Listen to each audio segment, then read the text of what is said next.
Hello and good evening. My name is Usha Chudasama.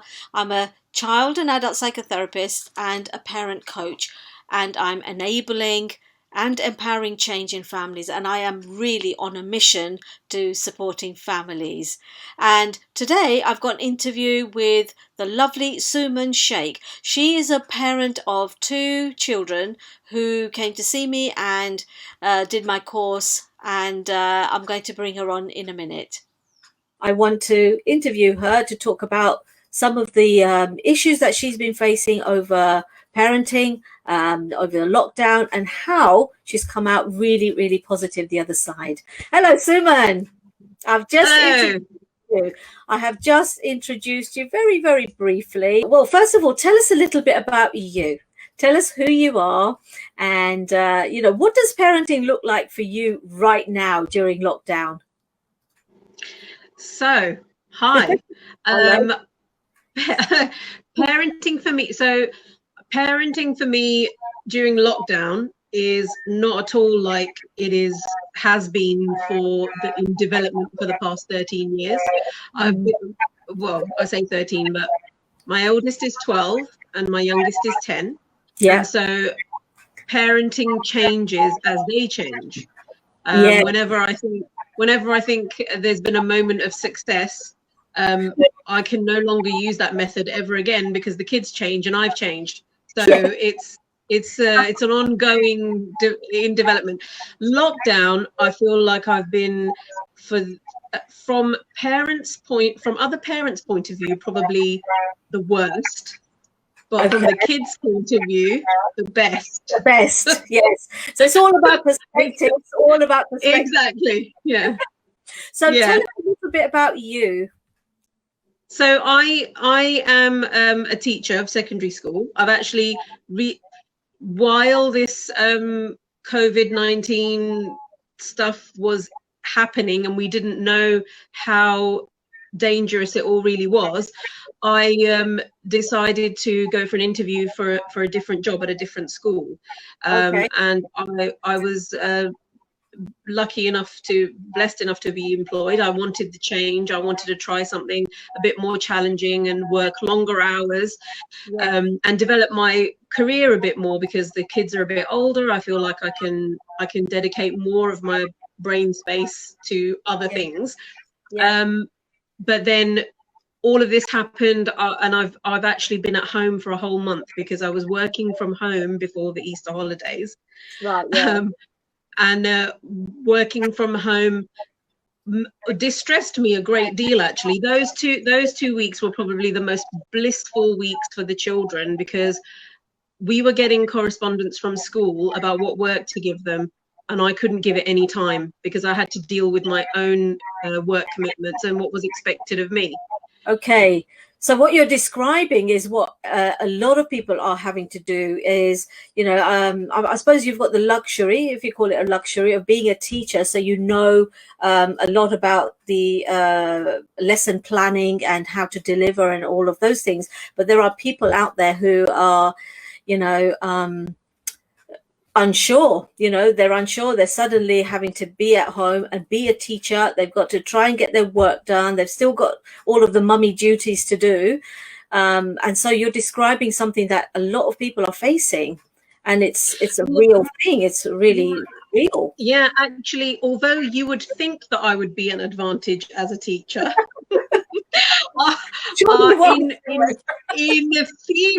in theory that would be true, but realistically, I'm not their teacher. I'm their mum, and so they don't respond to me the way they respond to their teachers. That is actually an interesting perspective. Yeah. So I definitely wasn't those 2 weeks that we had before Easter when schools had been announced that they were closed. I had my work from home commitments, which weren't huge, but they were. I was overwhelmed. Like, am I doing this properly? Even though I'm going to be leaving, I don't want to leave with having left things unfinished or having left things that I was meant to have done properly, not done properly, if that makes sense. Like, Yeah, no, it you know, makes sense. What kind of struggles were you facing, before you discovered my work? Tell us a bit about the kind of areas that you were struggling in terms of your parenting. I felt like there was a lot of time being spent in my parenting with just being frustrated and angry and not being able to understand my child's point of view, even Okay. though even though I see so much of myself in my children, and one in particular that I just thought, how can we both be exactly the same and Mhm. I'm struggling to connect. Discovering your work helped me to just be so much more patient, and better at understanding his point of view. Even though I can completely relate to it, it was still very difficult to make him feel like I understood. But after working with you, I've continued to try and read and educate myself more about this. I can't truly understand how my children feel, even though I've experienced what they've experienced. I can try and understand how they feel, because what I experienced was 30 years ago, and they're experiencing that anger, whatever anger or frustration they're experiencing. It's for different reasons, if that makes sense. What you're noticing in the children today are the kinds of triggers that you had when you were a child, but you're still being triggered by them today. And that's Yeah. a really important thing to be aware of, So are you saying that, before you met me, the struggles were all around understanding his perspective and trying to be patient and building that connection, because that Yeah. connection was not there. Yeah. Yeah, definitely. I felt like the my child, my eldest, obviously, because my focus at that time was him, because he wasn't very expressive in terms of when he spoke about himself, he wasn't very kind about himself. Right. And So that's how I speak about myself. I'm trying to change it now, but I yeah, want him to be able to change it a lot earlier. And yeah, working with you, I think, helped me to understand that actually it's not too late to even help myself, but also I can change my language and my behavior to support him in his understanding and my understanding of each other. absolutely. Um, Yeah, yeah. So the kinds of, well, basically you're saying that the kinds of struggles that you had was that lack of connection, and he had, well, what you're describing is low self-esteem. If he's been unkind to himself yeah, and can't say positive things about himself to himself or even to others, that is about having low self-esteem. So that's yeah. what you were describing here. And Mm-hmm. not having the patience to then be, um, not having the patience to see his perspective and know what to do next Yeah. is a kind of Yes, struggle. yeah. So So what? it wasn't, Go on. sorry, No, it go on. wasn't enough that I would just say, oh, you mustn't say things like that. You No. and then say, give him positive affirmations. Yeah. Working your work helped me to sort of see how I can. Oh, I don't want to say this. Normally has a negative connotation, this word, but in a positive way, Yeah. manipulate my child into seeing what's Yeah. so great about him, and then acknowledging that those things are great about him. If Yeah. that, I Yeah. don't know if Yeah. that makes Yeah. sense the way it makes sense in my head. Yeah. So what you're saying is basically that you're trying to help your son to see his potential, is what you're Yeah, saying. I don't think there's any yeah, manipulation going on in there. I think it's yeah, the yeah. intention. The But intention like, trying to use my powers for good. Yeah. Mummy powers, yeah. Mummy powers for Yeah. good. Suman, what kind of frustrations did you feel at the time, when your son wasn't connecting, was very angry at himself or with low self-esteem, not able to express himself? What was that like for you? And Sorry, how getting did a bit that affect emotional. you? It was for. I was very frustrating for me as well then. So it was like his frustration led to my frustration, and then I Right. didn't know how to de-escalate my own emotions. If I can't de-escalate my own emotions, how can I de-escalate my child's emotions? I'm supposed to be the one that is modeling healthy thinking and healthy self-talk and all that stuff. So Yes. if I appear to be frustrated, which is it's okay for me to be, but I need to model it in a way that feels okay for him as well. Yes. Of And my other one, I do have two, but at the time when I met you, my focus was more the older on one. yeah. Yes. Yeah. So that frustration, his frustration, made you feel frustrated because you wasn't Yeah, sure what to do and how to do it. yeah, definitely. So what was life like then on a day-to-day basis for you with that frustration, not knowing that you couldn't connect with him and that he wouldn't be positive about himself? It was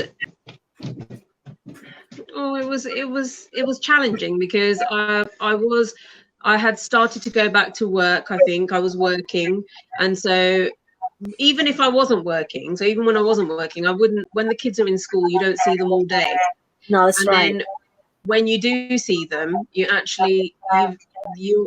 day is not finished because you've got to organise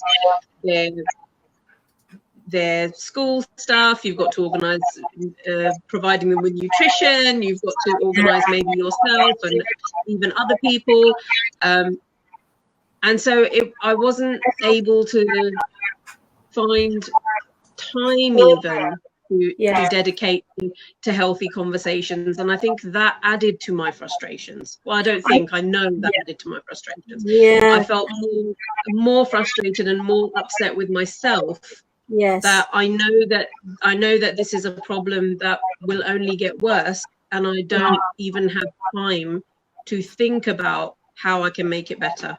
Yes, yes. And I think that you echo a lot of people's frustrations where you're saying that, yeah, it's all well and good having all of these things, but actually I don't have time. I've still got to do my cooking. I've still got to do my cleaning. I've still got to, prepare for the kids for the next day and myself and so on and so forth. So there's a lot of time management stuff that, needs to be looked at. Yeah. So what is it that, or what was it about the work that we did together that helped you, and what some of the strategies that supported you? I think first and foremost was making time for it. Making a decision that I was going to make time for this, and it was going to be dedicated to just me and my baby. Yeah. And What did you let and go of? Because Suman, sorry, what did you let go of then? If you said you made time for it, how did you make time? I don't know. I think going to go really deep. I think what I let go of was what's the word? What's the word? When you're trying to keep up with the pressures of, nobody wants to. No, people generally don't want to admit that they need help. Yes. And I think it was what I let go of was I can do this by myself. Does that Okay, make so sense? you gave yourself permission. Yes. That's what you did. You gave yourself permission and you told yourself you can do this. And it's Yes, important. that I need guidance, I need support. That just because I'm a teacher doesn't mean I know exactly how to do everything. Yeah. You know, Ask for help. you don't get you get teachers training, you don't get parent training, Train. you don't nobody no it's something that most people naturally have, choose to or not choose to. Babies are being born, parents become parents, but Yeah. nobody, you can pick up a parenting book, but you don't learn how to be a parent at school or anything. It's not part of The curriculum. the curriculum. Yeah, and some people are not parents, but I think it's not just about parenting, it's just being open and honest adult, really, isn't it? Being a bit more responsible with your feelings and how you project your feelings onto vulnerable people. And a lot of the time, those vulnerable people are our little children who are watching us. Yes. So yeah. So you've taken. going back to what you were saying about the course, I think one of the I really enjoyed it during your course. I really enjoyed the activities that you developed for us to do all together. Yes. With our children. They were. It just. I always thought I would, I did sometimes play games with them. I did tell my kids stories, and I thought that was good bonding time. But this felt a bit different because you gave us sort of ideas of scenarios to discuss with them and things to talk about. Not just, it is very good to play card games with the kids and play the things that toys that they like, but we can still continue to do that with some of the dialogue that you introduced to us. Yes. To get to know them, to understand them a bit better. Yeah. So basically, what you're talking about is the scripts and things that I've got in the book. Yes. Yes, and that helped. The kinds of things that you learned. I mean, these are not your words, but basically, these are what you're saying. Is that what you've learned is that it's more about taking that responsibility for yourself, because you're the parent and these are the vulnerable kids that it's our job as parents to help them to be more independent and help them to learn. And how can we do that if we don't know ourselves? So it's having that self-awareness, and also some of the activities that you mentioned, having quality time. And actually in my course I call it family quality time. So yeah, some of those activities are what you're describing is expanded activities. They're not just a card game, they're actually expanding because you're discussing things and expanding on their emotional vocabulary, aren't you? Yeah, exactly. Yeah, the healthy parenting starts with the parent themselves. Absolutely. So while I was trying to absorb all these ways in which I could connect better with my child, I also realized that actually, how well do I connect with myself? Yes. And that made me think about how, when I was talking to you earlier about his frustration leading to my frustration, and then I'm almost behaving in the same way that he's behaving, but I'm meant to be the adult and he's a child. How can I expect my child not to lash out in frustration if I'm modeling the same behavior? Exactly. Then I need to sort of address my own self and think about why am I reacting the way I'm reacting, and only when I change my own self-talk can I teach my child to change his self-talk. Exactly. Yeah. And this importance that I put on this importance of the parent doing their inner work, and enabling them and empowering them, first of all, to look at where where they are coming from and their past and what kind of things they've brought into the equation before they've had children, and then helping them to see how they can change things so that their children don't end up following the same patterns as they might have done in the past. Yeah, wow. So some deep work happened.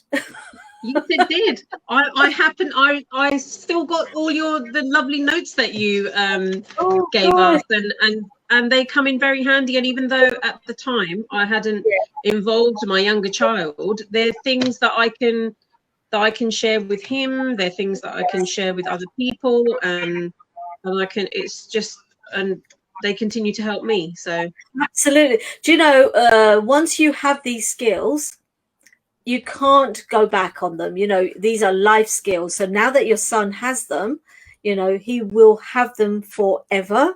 And that's the beauty of this.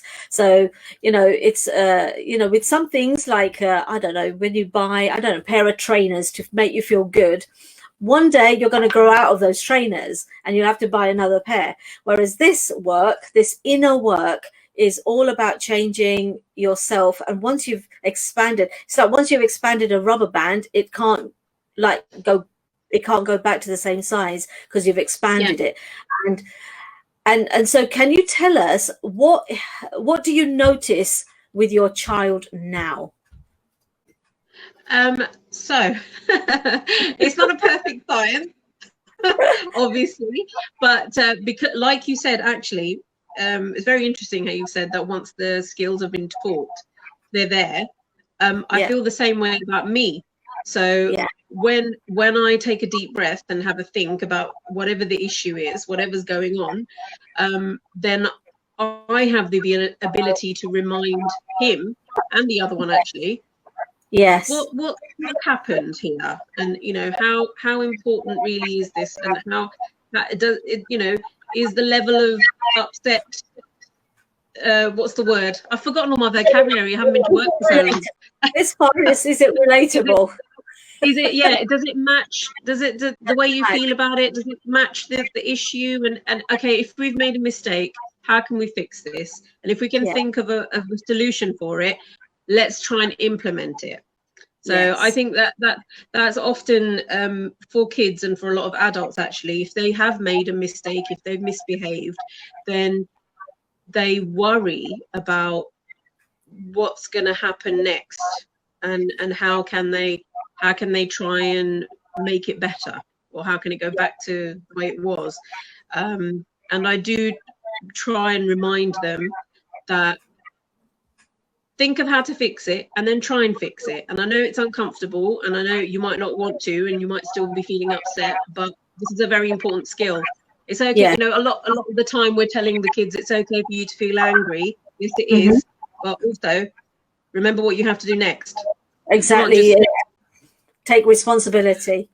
So yes, what you're describing then is you're giving them a level of safety within the home environment by telling them that actually we have got certain responsibilities. If you make a mistake, then this is how you fix it. And you're guiding them, you're telling them how to problem solve, which is something that we did cover in the course, isn't it? And so children feel safe, and it's important to have that safe environment. yes, yeah. Actually, yeah, I remember that session that we had where we had to think of a problem and then think of one or maybe more solutions. That's it. And that's very useful, because a lot of the time we we we think of the ideal solution, but not necessarily what might be the most practical one. And so to actually spend time thinking about these things can be very useful, and actually lead to lessening your anxiety about the whole thing in the first place. But once Exactly. again, it's not perfect. We still, all of us, we're still making mistakes. Oh no, I won't call them mistakes. What should we call them? We're learning. We're still learning. Yeah, They are learning opportunities. opportunities. They are Yes. learning opportunities. Yeah, exactly. And that, Sometimes, in fact, my favorite thing is when they remind me. That's my right. favorite thing. If I've become overwhelmed, Yes. then they love being the bigger, the more sensible sort of person, and Yes. reminding me that it's going to be okay Yeah. if I'm upset about something or frustrated about something. That's not necessarily to do with a parenting issue. No, Then no, no. they love nothing better than being the mature one in the room and telling me it's going to be okay. But you know what? For them to be able to do that, for them to actually say, Mom, look, you're making a mistake, or putting you right, they will have internalized some kind of learning. They would have some kind of confidence, and they would have some kind of a level of confidence to be able to bring that up for you. Do you know what I mean? Yeah, And that was not there when you first started coming to see me. That wasn't yeah, there, that confidence, that learning. yeah. Would you recommend to parents watching to come and learn this kind of parenting that I've kind of outlined in my book here? Would you recommend that, what you've learned, to other parents, and why? Yes, I definitely would recommend it. And the reason being that I think none of us are perfect, and we shouldn't strive to be perfect because there's no such thing. We're all trying our best. And sometimes trying your best by yourself is a lot harder than trying your best with support. Doing your workshop in a group with people, whether it was in person or whether it's online, you feel like you're not on your own. There are other people experiencing the same kind of frustrations, the same kind of issues that you may be having, and we can all put our hands up and say, yep, can you give me a tip? Can I have some advice? I've tried this with varying success. What have you tried? You know, I'm taking a long sigh because that's how it felt. It felt relieving. Yes. Actually. Okay. So that frustration, you felt there was an outlet for that frustration, and you were able to do something about it. That's great. Yeah, it was, you know, going back to what you were saying about empowering parents, it was very empowering to know that, you know, there are other people who are also happy to admit that actually they need some help as well. And it's okay to have help. It's okay to ask for help and advice. And that's actually the best way to parent, because you learn something new every day. Every child is different. Every parent-child relationship is different. Yes. So there's one thing, even in the same family, even if I think back to me and my siblings, yes, the way my parents parent my brother won't work with me, and the way they parent me won't work with him, because we're so very different. And that's such another important point to bear in mind. And these are points that we've covered in our course. And I'm going to say that, you know, it's been a real pleasure talking to you, Suman. And just to ask you one last thing, what would you say was your one biggest thing that you took away from doing that course? My one biggest thing. Oh God. Just because I always have to be about me.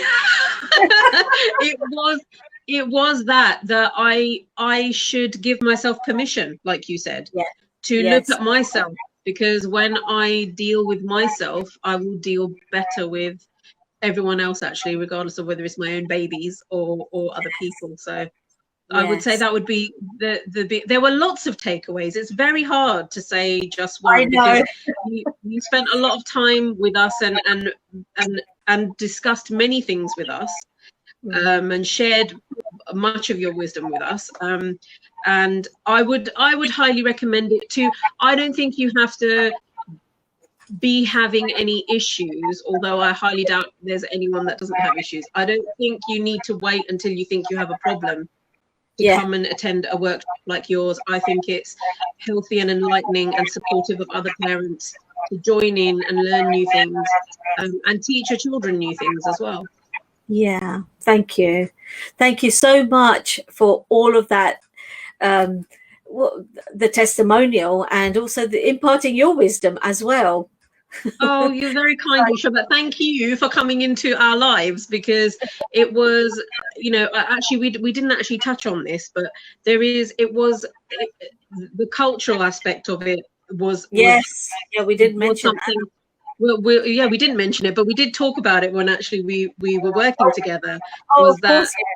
And it's going back to that, putting your hands up and saying, oh, I need help. It's not really part of, maybe it's not a cultural thing, maybe it's a universal thing for many people. It's very hard to ask for help. But so I thought I'd just throw that one in there at the end as well. No, that's good. And that's really important, because as adults, we are modeling all of the behaviors that we want to see in our kids. And, you know, both of us work in schools, right? And sometimes we find kids are struggling to ask for help, even put their hand up to say, Miss, look, I can't do this. And if we as parents are not asking for help, what kind of message are we leaving for our kids? And that's a really important thing to mention.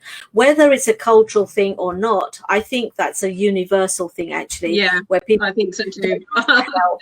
Yeah, yeah. Yeah, after I said it, Okay. I thought actually maybe it's not necessarily a cultural thing, but sometimes it can, when you feel alone and when you feel like you can't ask for help, there's so many reasons, so many pressures that you're putting on yourself that no one else is putting on you, Yeah, that prevent you from reaching out to someone. But yes. yeah, I think regardless of whether you think you need to or not, I think it's so useful to spend time on your with your in your workshop. Thank you so much for joining. This has been No Usha worries. Chudasama. Okay, this has been Usha Chudasama, child and adult psychotherapist from Parent Your Happy Child, enabling and empowering families. Thank you. Bye bye.